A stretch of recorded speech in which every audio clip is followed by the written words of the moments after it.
আসসালামু আলাইকুম সুপ্রিয় নবম শ্রেণীর শিক্ষার্থীরা, এখন আমি সমাধান করতে যাচ্ছি তোমাদের অনুশীলনের 5 নং।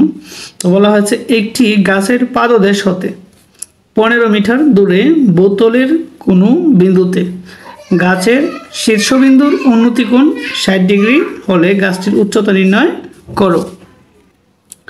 তো আমরা চিত্রে এখানে বি বিন্দুটা হচ্ছে গাছের পাদদেশ, ওই গাছের পাদদেশ থেকে 15 মিটার দূরে কোনো একটা বিন্দু হচ্ছে সি, ওই সি বিন্দু থেকে গাছের শীর্ষে উন্নতি কোণ হচ্ছে 60 ডিগ্রি। তো আমাকে কী বের করতে হবে? গাছের উচ্চতাটা নির্ণয় করতে হবে। তাহলে গাছের উচ্চতা হচ্ছে A B, R A B সমান সমান ধরলাম কি এস মিটার। তো আমরা এখানে লিখলাম যে মনে করি গাছের উচ্চতা এ বি সমান সমান এস মিটার এবং ভূমি হচ্ছে বিসি সমান সমান 15 মিটার, এবং এখানে যে কোণটা উৎপন্ন হয়েছে এ সি বি সেটা হচ্ছে 60 ডিগ্রি। তো এখানে যেহেতু এটা সমকোণী ত্রিভুজ, আর আমাদের এই কোণের সাহায্যে আমাদের ত্রিকোণমিতিক অনুপাতের সাহায্যে এই এস এর মানটা নির্ণয় করতে হবে। তো আমরা সবসময় কোন দুইটা অনুপাত নিব, আমরা দেখব যে যেটা মান দেওয়া আছে এটা নিব, আর যেটা বের করতে হবে এটা নেব। তাহলে আমরা যদি এখানে এটা লম্ব হয় তাহলে এটা হচ্ছে ভূমি। তাহলে আমরা জানি যে লম্ব বাই ভূমি এর ত্রিকোণমিতিক অনুপাত হচ্ছে tan থিটা। তো আমরা যেহেতু এখানে লম্ব নেব এবং ভূমি নেব, তাহলে আমাদের ত্রিকোণমিতিক অনুপাত লিখতে হবে কি tan, এই যে লিখলাম tan। এরপরে লিখব যে থিটা মানে হচ্ছে কোণের পরিমাণ, এখানে কোণ হচ্ছে এসি বি, এটা হচ্ছে কোণের নাম, আমরা এই কোণের নামটা আগে লিখলাম। তো tan সমান সমান কি জানি আমরা? লম্ব বাই ভূমি। তাহলে লম্ব হচ্ছে এ বি এবং ভূমি হচ্ছে বিসি, ঠিক আছে। এরপরে আমরা এখানে এসিবির মান হচ্ছে কত ডিগ্রি? 60 ডিগ্রি। আর এখানে এ বির মান হচ্ছে এস এবং বিসির মান হচ্ছে কত? 15। আর আমরা যে নি tan 60 ডিগ্রি মান হচ্ছে কত? √3। তো আমরা এখানে কি করলাম? আর গুণ করলাম। আমরা যদি আর গুণ করি, কোনাকুনি গুণ, তাহলে 1 দিয়ে যদি এসকে গুণ করি তাহলে এস থেকে এস, আবার যদি √3 দিয়ে যদি 15কে গুণ করি তাহলে 15 √3। তো এখানে 15 দেওয়া যদি √3 এর মানটাকে আমরা কি করি? গুণ করি, তখন আমাদের কত আছে? আসে আমাদের ফল 25.98 মিটার। তাহলে এস এর মান হচ্ছে 25.98 মিটার, আর এটা হচ্ছে গাছের উচ্চতা। এরপরে তোমাদের যে অঙ্কটা আছে সেটা হচ্ছে 6 মিটার দৈর্ঘ্যের 6 মিটার দৈর্ঘ্যের একটি মই ভূমির সাথে 60 ডিগ্রি কোণ উৎপন্ন করে ছাদ স্পর্শ করে আছে, ছাদের উচ্চতা নির্ণয় করো।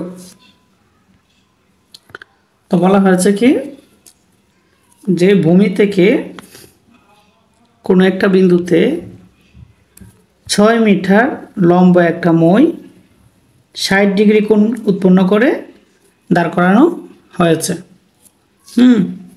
কত ডিগ্রি কোণ? 60 ডিগ্রি কোণ কোণে একটা মই একটা ছাদের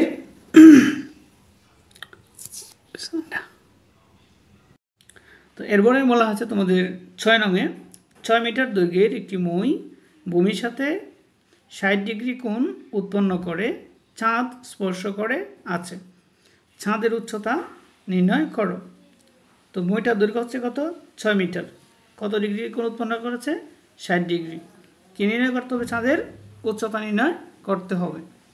তাহলে দেখো, যদি এ বিন্দুতে ছাদের অবস্থান হয় আর হচ্ছে সি বিন্দুতে ওই ছাদের উন্নতি কোণ হচ্ছে কত ডিগ্রি?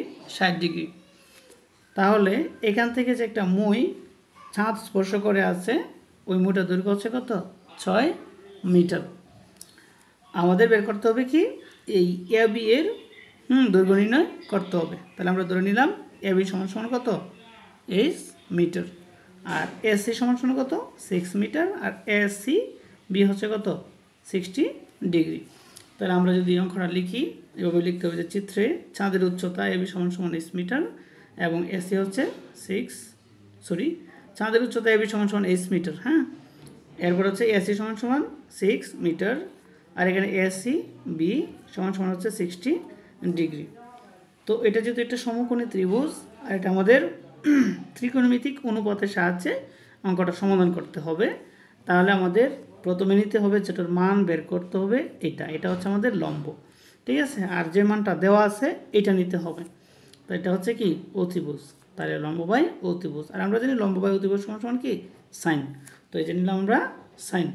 এরপর হচ্ছে আমাদের কোণের নামটা লিখতে হবে, আমাদের কোণের নাম হচ্ছে এ সি বি, কত ডিগ্রি, এই যে এ সি বি লিখলাম, আমরা ডিগ্রিটা পরে লিখবো পরের লাইনে।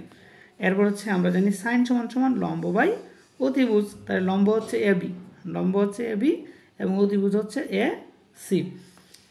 এরপরে দেখো এই যে এ সি বির মান হচ্ছে 60 ডিগ্রি, তাহলে এ বির মান হচ্ছে কত এইচ এবং এ সির মান হচ্ছে কত 6, তাহলে সাইন 60 ডিগ্রি মান হচ্ছে √3/2 আর এখানে h/6। তো আমরা যদি এটাকে আর গুণ করি তাহলে 2 দিয়ে এইচকে গুণ করতে হবে, তাহলে 2h, আবার 6 দিয়ে যদি √3কে গুণ করি 6√3। আচ্ছা 2 এর সাথে এইচের যেহেতু গুণের সম্পর্ক, তাহলে 2কে যদি আমরা এই পাশে আনি তাহলে হবে ভাগের সম্পর্ক, আর এই 2 দিয়ে যদি 3কে আমরা কাটি তাহলে আমাদের ফল কত আসবে 3 আসবে, 3√3। আর আমরা যদি 3 এর সাথে √3 গুণ করি তখন আমাদের কত আসে 5.195, তাহলে এস এর মান হচ্ছে 5.195।